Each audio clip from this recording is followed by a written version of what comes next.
Alright, so in this video, what we're going to do is we're going to now take a look at our integral rules for inverse trig. So these are the ones that you should have already memorized from when we were in 5.1 saying, hey, these are known derivatives of functions that we used back in chapter 3. So when we take a look at the first one, whenever we have the antiderivative of 1 over square root of 1 minus x squared, we're hoping that you recognize that that is a derivative of your inverse sine or your arc sine. So the antiderivative of 1 over square root of 1 minus x squared would be inverse sine of x plus c, or alternately you could write that as arc sine of x plus c. Okay, that when we see a derivative inside your integrand of the form which is essentially 1 over 1 plus x squared, that is the derivative of the inverse tangent. So the antiderivative of 1 over 1 plus x squared would be inverse tangent of x plus c. And then over here is our old friend the secant inverse, that if we get a derivative of the form 1 over x square root of x squared minus 1, that is going to be our inverse secant of x plus c. And so we have these that we've memorized from our prior section. Now, kind of at this point, before I move on and do a little bit more complicated examples with the inverse trig, what I want to do is I want to talk about these three problems. And this is one of the classic kind of issues that students have with the integration and finding antiderivatives. That when you look at these three problems, they seem to be very similar in nature. What we see is that we have a fraction in each one. We have the same, essentially the denominator in each one with some minor differences. And what will happen here is actually all three of these are going to use three completely different rules for integrating. And your job is going to be, when you see a fraction, that you identify which rule is going to apply in that situation. Now let's take a look at the first one up here. So whenever you get a fraction, the first thing you should do is examine your denominator. And as you examine this denominator, hopefully you can see that what we're looking for is if the denominator is completely related to the numerator, in that the derivative of this would give me what's in the numerator. I'm looking to see that if I can get this in the form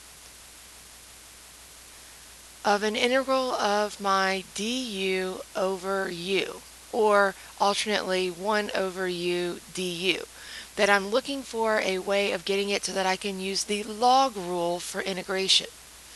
And so when we look at the problem that we have up here, when I look at my numerator and my denominator, what I see is that if I were to take the derivative of this 1 plus 9x squared, I would get 18x.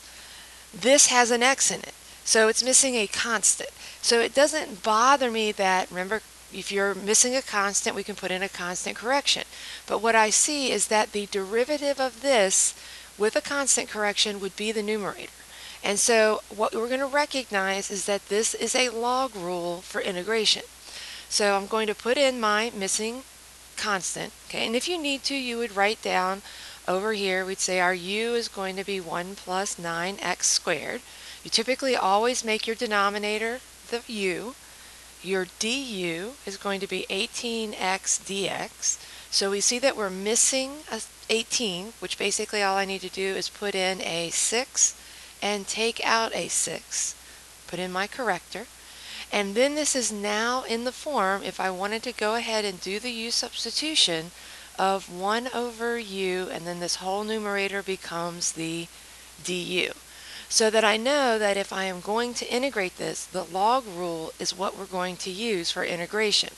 So we would have our 1/6 natural log absolute value of u plus c, and then we change it back to our variables of the beginning, and we go natural log of 1 plus 9x squared plus c. Now, and in this case, the absolute value is not completely necessary, only because 1 plus 9x squared is always positive. So this is technique number one. We look at the denominator and we see that the denominator is going to be a form whose derivative is in the numerator.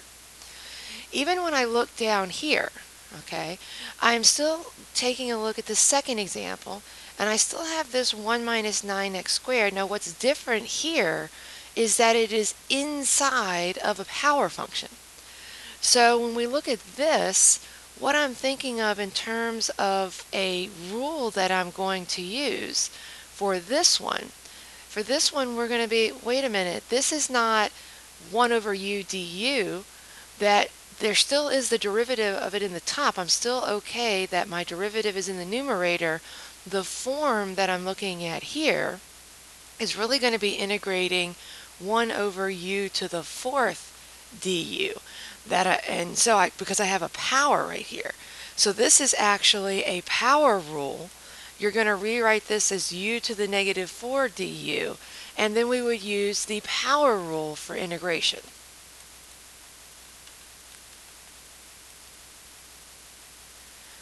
So in this problem, the difference is going to be, it's still this idea that I still had a u of 1 plus 9x squared, and my du is still 18x dx, and I'm still going to put in my constant corrector just like I did above. But what we need to recognize is, because this was essentially to a power of 4, that this is not the log rule. Log rule is when you have the denominator to a power of 1, that when it was up to a power of 4, that what I am essentially integrating is the top becomes my du, and this would be u to the negative 4 du. So when I integrate this, I get 1/6. We add 1 to the power, so that would be negative 3. We divide by the power, 1 over negative 3. So we end up with negative 1 over 18, u, which is 1 plus 9x squared, to the negative 3, plus c. Put my plus c in each part here. So very different answers. Even though these looked very similar to start with, it's the recognition that letter A is the log rule that you're using to integrate, and letter B is the power rule that we're using to integrate. And then now let's take a look at the third option down here. I still have in my denominator this 1 plus 9x squared, but what I need to realize on this one is, oh, wait a minute, this is kind of a little bit of a problem, because this is not going to have the derivative in the numerator. And so we have to realize I can't use, it's not a log rule problem up here, because I don't have the derivative of the u in the top. I don't have an x, which is what you need. You can be missing a constant, but you can't be missing an x. And then we see that, well, it's not a power rule either. So my option here is I have to come up with something else to do. This is not log rule or power rule. What you have to recognize in this one is that this actually is an inverse trig situation.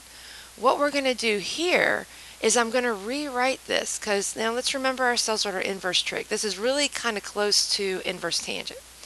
So if I had the integration of 1 over 1 plus u squared du, that the rule for that would be inverse tangent of u plus c. So this is kind of my inverse rule, inverse trig rule for integration. That's my target on this one.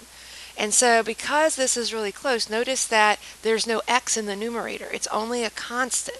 So that's how I know that if I have 1 plus something squared in the bottom, that I'm probably heading toward my inverse tangent and not a log rule or a power rule like I did in the first two examples. So what I'm going to do is I'm going to rewrite this, because I've got to get it to be 1 plus something squared, as 3 over 1 plus 3x squared dx. And when I do that, because I'm recognizing that I can't use a u substitution for the denominator and have the derivative in the numerator, I start looking for a different u substitution to make. So now in this problem, once I recognize that the constant doesn't matter, we can pull that out, I'm going to have 1 over 1 plus u squared, then I know that this is going to be of this form, and that I'm going to be using the inverse trig rule for integration. And so when I go to integrate this, I'm going to let my u equal 3x. My du is going to be 3 dx. And then now I can see that, that 3 dx is the du, that this becomes the form 1 over 1 plus u squared du, which is exactly my inverse trig of u plus c, which is going to be inverse tangent of the u, which was 3x, plus c. And so that's kind of the difference when we're taking a look at these three examples. Kind of our best bet, sorry, I'm trying to get it large enough for you to see, 150, here we go. All three of them at the same time. They all had very similar denominators. But when you have a fraction, you are going to have to make a decision about whether you have the denominator could be u and its derivative is in the top, and it's u to the first in the denominator. That's log rule. I have a u in the bottom raised to a power with its derivative in the numerator, which is going to be my power rule. Or I have what's in the denominator does not have a derivative in the top, so I look for another u substitution to do by trying to get it into one of the inverse trig forms, 1 plus u squared on the bottom, so that way it's going to work for me. All right, so that's kind of their classic approach. Now, when we're looking at this and comparing this to like your textbook work that you had, the power rule was what we started with in section 5.5. So we learned integration by substitution, and we did a lot of power rule problems. Then in section 5.7, you're going to do a lot of practice with this log rule for integration, where the denominator is going to be u to the first, which is going to be the log rule. And then we have our third case, and this is going to be section 5.8 in your textbook for you to practice, where our denominator does not have a derivative up in the numerator, and so then we start looking for inverse trig relationships in order to do the problem. Now, I will say when you do these inverse trig, we don't always want to have to do the manipulation. When it doesn't look exactly like this, when it's 1 minus 1 plus and a 1 here, it's fairly straightforward. You typically are going toward the pattern of my du over square root of 1 minus u squared. It's okay to have a function here as long as you have a 1 in that location. And we would use our inverse sine of u plus c. So you want to recognize that. You want to recognize your du over 1 plus u squared, which is the one we just did, which is going to be your inverse tangent of u plus c. And you want to recognize that when you have du over u, square root of u squared minus 1, you're going to have inverse secant of u plus c. Now, we're going to expand that even farther in this section. Okay, and again, the idea or the trick here is to recognize that if you would try to make a u substitution, if I make a u substitution for what's inside of the power here, notice that there is no derivative of it in the numerator, and that's how I know this is not a power rule problem. If I were to have, like in this example, if I were to have the integral with square root of 1 minus u squared here, and then I would have u du up here, then I would know that this problem is not an inverse. This problem is a power rule problem with my u substitution, because the u could be 1 minus u squared, and the du would be the derivative. Now, of course, I'm missing a constant, but that's okay. We don't care about that. We can put constants in. I've got the important variable part of the derivative up in the top that I'm going to use. So those are kind of the things that you're looking for. If I have something like here, what if when I do this, I have square root of 1 minus u squared in the bottom, and then up here, maybe I have square root or the derivative of a square root minus 1u squared, very much more complicated. Then that would be a log rule. So there, you've got to make a decision when you see fractions between power rule, log rule, or inverse trig rule. And that's going to be one of the hardest things to deal with, but the more you practice, the better you'll be.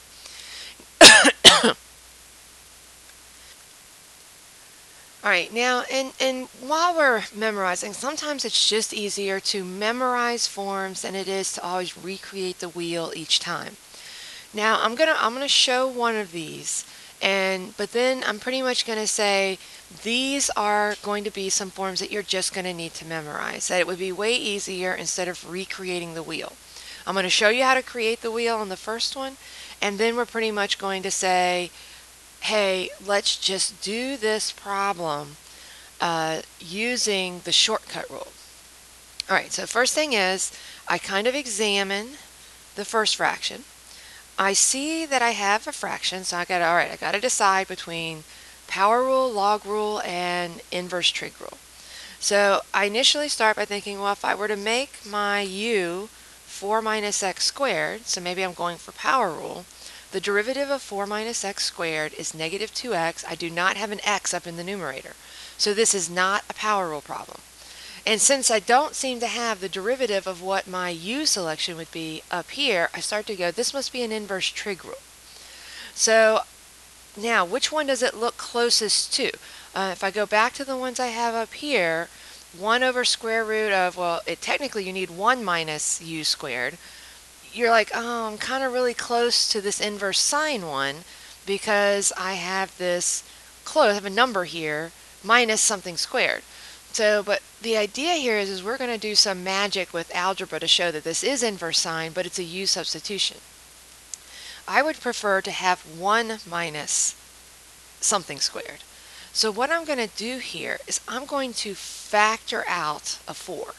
And like I said, you're not going to recreate this wheel every time. I'm just showing you how this form comes about. So I'm going to leave my dx in the top, and in the bottom, I'm going to factor a 4 out. So it becomes 1 minus x squared over 4. All right, so that gets me to here. Then what we're going to do is I'm going to go ahead and distribute the square root over the product here. So I end up with an integral of dx over 2, and then I'm going to have the square root of 1 minus, and now I'm going to write this so that it's in u squared. That would be x over 2. All right, so does everybody see what I'm doing? So I'm getting this into the form where I can get it in square root of 1 minus u squared. This 2 we can pull out.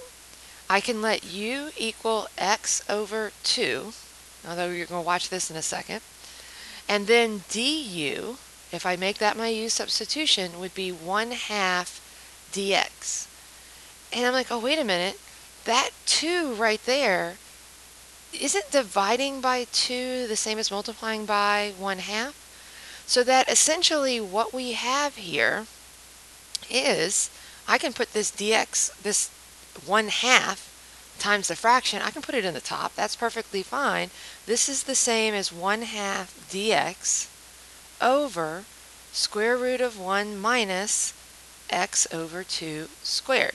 So I can now transform this into the form du over square root of 1 minus u squared, and then we see that we have that inverse sine. So we do the inverse sine, and I know I'm taking up a lot of room going across here, but this is why we're going to just memorize our rule. But it's inverse sine of u plus c, which is going to turn into inverse sine of x over 2 plus c. And now you can see where this little division comes in here. It's still inverse sine, but it's inverse sine where we have to have kind of a division of a constant. Now, where did we get the constant from? Like, do I really need to go through this whole process in order to get this? No, I'm just going to recognize that when I see the form where there's a constant here, not a 1, that is going to be the number that I'm going to divide by over here.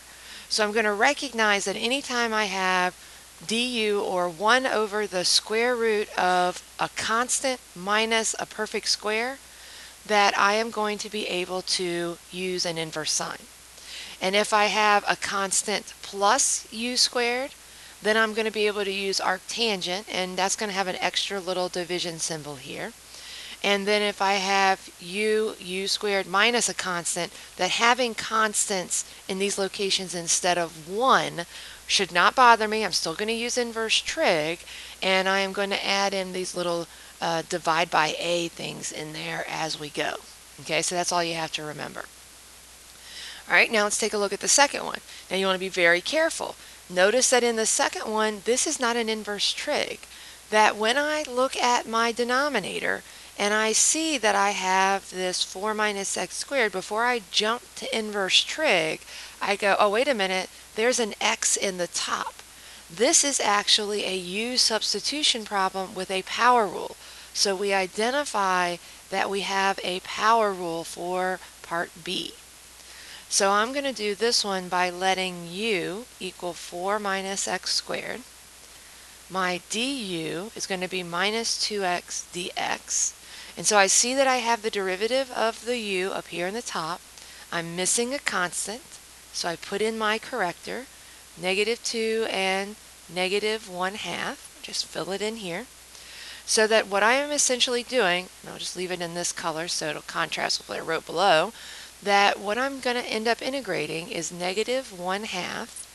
Then I have my du on the top, and then actually I'm going to write it, because it's square root of u, I like that as a power rule, so I'm going to write that as u to the -1/2 du.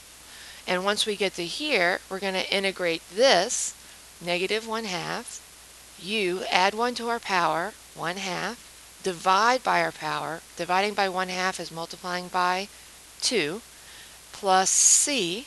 And so we would get our final answer for B of -1, the -1/2 and the 2 are going to cancel and leave us with just a negative. So we get negative RU, and we're doing the square root of it. So square root of 4 minus x squared plus c. So again, this one was inverse trig. There was no derivative of the u in the top, so I started looking for inverse trig. Over here, I had the derivative of the u in the top. That's a power rule. This one, all right, let's see if we can just recognize that this one is going to be inverse trig, and I'm going to use the shortcut this time. That if I were to try to make the u this, there's no derivative of it in the top. There's no something with an x up here. So this is going to be inverse tangent rule, inverse tangent. And so I recognize that, and then I go, oh, wait a minute, it's not in the 1 plus form. It's in this form right here. So I'm going to identify that my a is going to be square root of 2. This is my shortcut. And my u is going to be 3x. Okay. And so now I'm just going to follow my pattern that the antiderivative of this is going to be 1 over square root of 2 inverse tangent of u over a plus c. Now, isn't that much nicer? Instead of doing it the long way, we're going to recognize that that's the inverse tangent, and then we are going to complete it by using our rule that we are going to memorize up here. Okay. Now let's take a look at D. Why is D not an inverse trig? If I look at the denominator, okay, and that's one of the things that we do. We always look at the denominator, and then we look at the numerator. Over here, if I let u equal the denominator, there's no derivative in the top that I can use. So I immediately knew that this was the inverse trig one. Here, I look at the denominator, and what's in the denominator, has a derivative up here in the top. So as soon as I see that, I start going, oh yeah, and also when I let u equal 2 plus 9x squared, du equals 18x, I can put in my 18 and take out my 18, that this is of the form 1 over 18 integral of du over u. It's to the first power. So immediately I'm looking for a log rule for integration on this one. So I integrate using my log rule. So it'd be 1 over 18 natural log, absolute value, and I'm just going to skip a step because I'm out of space. I just need to put the u back in, 2 plus 9x squared plus c. And so you can kind of see how, as we're taking a look at these, which is why I don't like teaching 5.5, 5.7, and 5.8 all in 3 separate sections. I think it's better to teach those together because your job is to recognize when you have your power rule, which is in section 5.5, when you're going to use the log rule, which is in section 5.7, and when you're going to use the inverse trig rule, which is section 5.8. And that teaching them in isolation doesn't exactly help you when you get to the AP, because you're going to see these all mixed together. And as you can see in these examples that I just did, I ended up using an inverse trig, a power rule, an inverse trig, and then a log rule. And so you really have to examine each fraction for the form so that you know which integration rule you're using. All right? And before we leave, we'll talk a little bit about the inverse secant, because those are the hardest ones kind of to look at as we do these. All right, so taking a look at these. All right, so the first one's not too bad. When you notice that you've got a form, now clearly you've got an x square root of a perfect square minus a number. That in this one, as soon as you see x square root of x squared minus a number, you're like, oh, wait a minute, that's got to be that inverse secant one.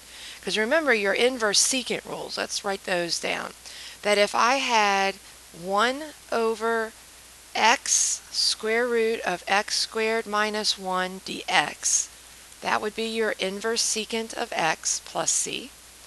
And if I was going to do the antiderivative of, if I could get it in the form du over u square root of u squared minus 1, you would end up with inverse secant of u plus c. And then the third case, okay, the third case is, what if I don't have a 1 in this location?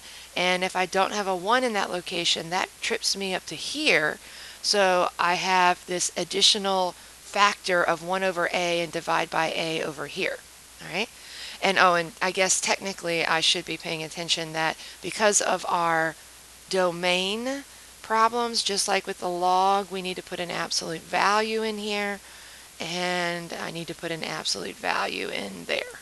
So kind of following along, let's make sure we remember that there's an absolute value in the inverse secant working backwards. Mostly because in the secant rule taking the derivative, there was an absolute value here, but that's not there anymore, so now we're working backwards, so we have to account for that. And we want to allow x to be positive and negative as we are looking at it. Now, let's take a look at our rules down here. Okay, so when I take a look at this one, I have the x squared. The difference is, oh, I have a number here. So the first thing, don't let the 9 and the 5 bother you. I'm going to go ahead and pull that out because those are constants. They're just riders. And so I have 1 over x square root of x squared minus 16 dx. And so I know this is inverse trig because if I tried to do a u substitution, there's no derivative up here in the top. And I look at this and I say, okay, the problem is that I have the 16 here. So in this problem, there's no u because I have x and x squared, but I definitely have an a which is equal to 4. So I know that I'm going to be using this rule right here. So I'm going to do 1 over a arc secant. Okay, so I'm going to do bring your 9/5, bring your writer. So then I do 1 over a, 1/4, inverse secant. And then I need the absolute value of x over a for inverse secant plus c. So we just apply our rule and we get to here. It's really more about recognizing the rule. Now over here, what we recognize is we don't have x squared, I have x 4x squared. I still am going to see that this is an inverse secant rule because there's no derivative. If I tried to make the u 4x squared minus 9, that there's no derivative up in the top. And so that's not going to be a u substitution with the power rule that I start to see, oh, this is going to be an inverse trig. But what I want to recognize here is that I need to rewrite this because I'm having a little bit of problem. I'm trying to get it to the u square root of u squared minus a squared. So this is going to have, it has the x, but when I look at this, the u that I'm looking at is actually 2x squared minus 9. So I'm not going for the form x squared, I'm going for the form u squared. So I'm actually letting u equal 2x, and you have to recognize you have to have u squared. So I'm missing a constant here. And again, it's perfectly okay to put in your constant that you're missing as long as, now I'm dividing by 2, so I multiply by 2 out here to counterbalance it. So that's going to get the u squared that we're looking for. So kind of in the next step, by doing the u, now this isn't a u substitution where I need the derivative. Remember, we're just recognizing the form. This becomes 2 integral of u square root of u squared minus 9. Okay, and technically if you were doing this, you're like, oh, okay, the du, if you want to go that far, would be 2 dx, and this 2 can come in with the dx. Let's not write it on the outside, because if I do that, then that's the du. So I can take this out. Sorry, I keep forgetting what I want to do over here. Then I can take that out and be thinking of this as du. Okay, I don't always go write this step down. I'm just trying to show you what we're looking at. And so the idea here is that I can get it to this form, and now I go, oh, well, a would be 3, and so now I essentially want to do my integration, and so I know it's inverse secant. I need a 1 over a, 1/3. I need absolute value of u, which is 2x, over my a, 3, plus c, and then we're done with that problem. So it's a lot about recognizing what form it's in than it is kind of making your u substitution. I'm using the u substitution to figure this part out, but I'm okay with that because I can get it to this form and I can then do the problem. All right, now let's take a look at this last problem, because we like to throw all sorts of things at you that you might see.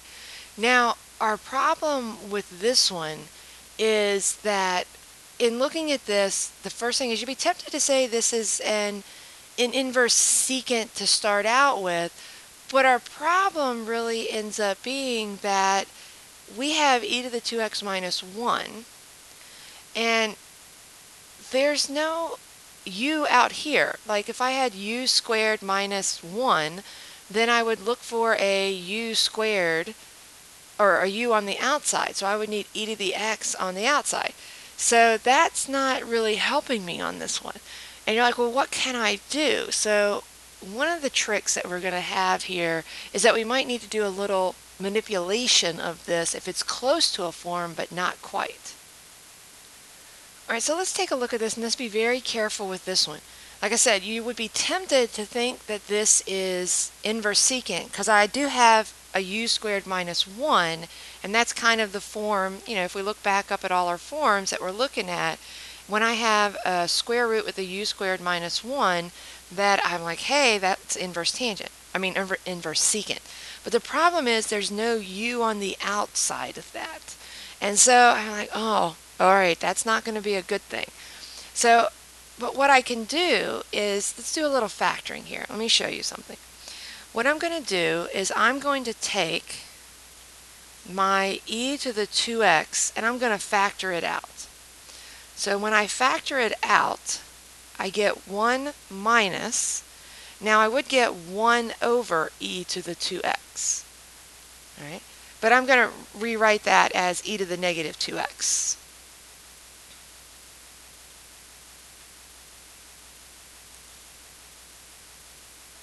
Right?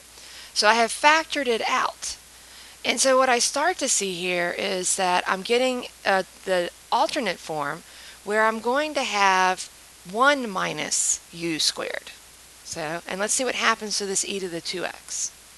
When I pull that out, the square root of e to the 2x, that's the same as e to the x squared. I can pull that completely out, distribute the square root over the product, and so I'm going to end up with dx e to the x square root of 1 minus, and I'm going to rewrite this as e to the negative x squared. Notice that I'm not even entertaining the idea that I'm going to let u equal the entire thing, because clearly if I tried to let u equal the entire thing, there's no derivative of u up here in the top. So I know this is not a power rule problem, which is why I'm leaning toward the inverse trig. There's no derivative in the top, so I'm leaning toward inverse trig. All right?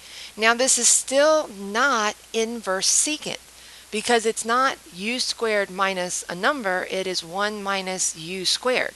So then I start to go, well, maybe if we look back up at our rules, the number minus u squared, that's an inverse sign. So maybe I need to manipulate this just a little bit more. And instead of leaving this down here, because I'm deciding this is not an inverse secant, why don't we move this to the top? So we end up with e to the negative x dx in the top. And then in the bottom, I have square root of 1 minus e to the negative x squared. And at that point, hopefully you're starting to see that I'm building toward actually getting this in the form of the inverse sign. That if I can let u equal e to the negative x, my du would be negative e to the negative x dx. So I'm missing a constant corrector up here, but that this is my du, that the form of this, and I'm going to come up here because I've run out of room, so I'm just going to come up here, is really going to be the negative times du in the top square root of 1 minus u squared. So this is actually an inverse sign problem, not an inverse secant problem. So we end up having as our antiderivative negative inverse sign of my u, which is, what was my u? E to the negative x, e to the negative x plus c. And so that's how we would do that problem. And so like I said, it can get quite a bit more complicated, but you just have to, one, make sure that you can recognize whether it's a log rule, a power rule, or an inverse trig rule. And if it's an inverse trig rule that is in one of these forms, you definitely want to memorize these so that we can see that we have them and not have to do these a long way, but recognize the form so we can plug and chug with a formula.